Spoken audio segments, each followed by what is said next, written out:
Namaste to all of you. Welcome back to my channel. This is Anvi Prabhu with you. So, the largest democracy in the world, India, has just finished its massive 6 week elections, and the exit polls are being done and counted as I am recording this video.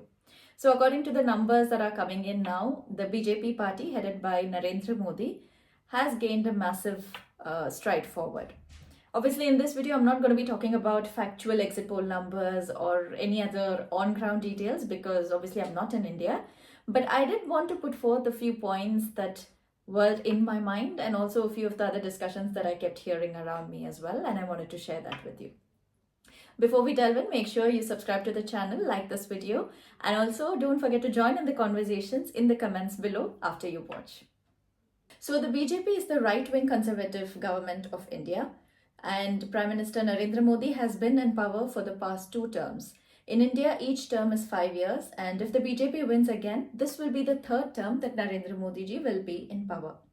Obviously, it's going to be a very historic win.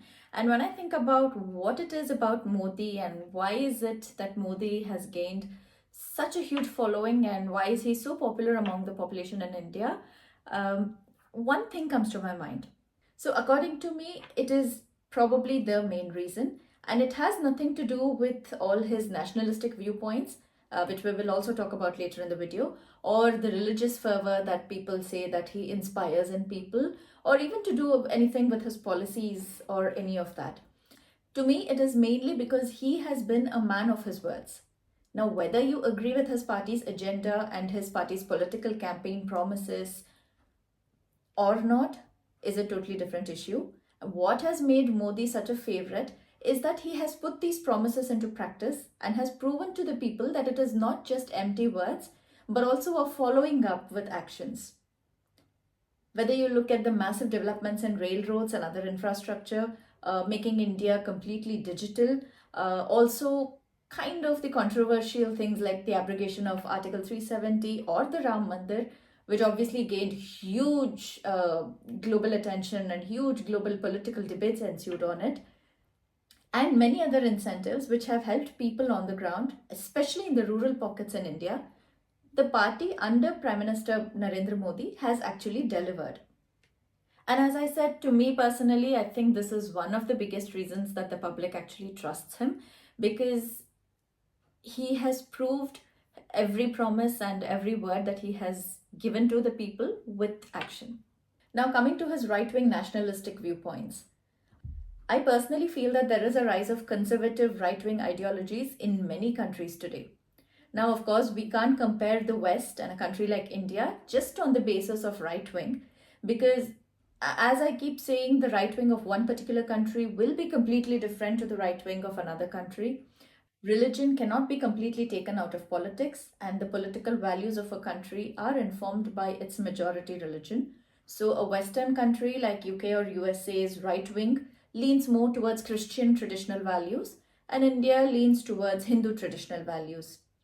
And then rises the question of what is same or different in these values, and I feel that that topic deserves a whole other video rather than just trying to cram it in here.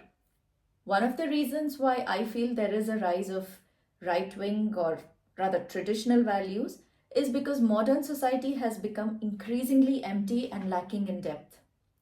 The culture and the society is failing to feed the population anything apart from quick fixes, fast foods, fast fashion, fast entertainment, fast relationships, and failing families. And humans need a sturdier support for their existence. And the obvious route is to start embracing traditional values again, as they are proven and they provide strong, proper bedrock for building a human life. Now, the same kind of logic applies to the rise of nationalism in Western countries and in countries like India.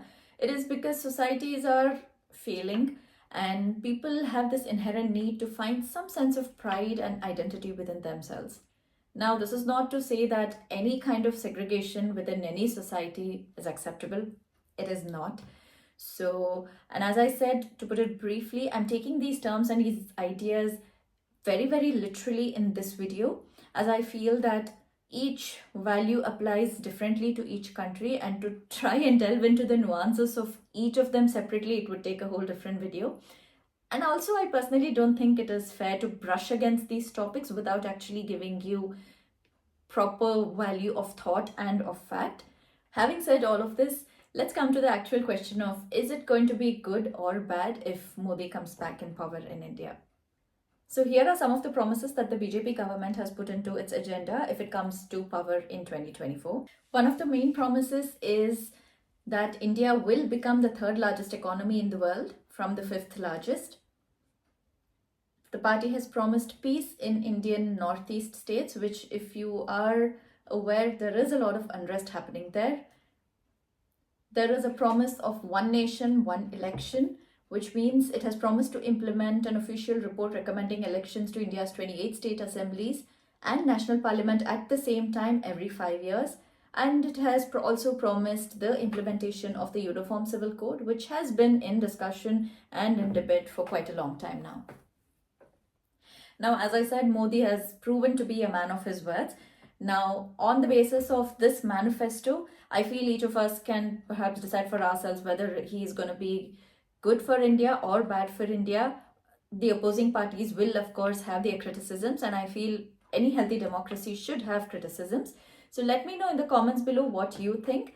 The election results will be out on the 4th of June, which is Wednesday. And I will be back with more videos with more information on what is happening there. And I'm sure that will give us much more chance to delve deeper into all the themes that we spoke about today. And as I said, don't forget to join in the conversation in the comments below. I would love to hear your thoughts.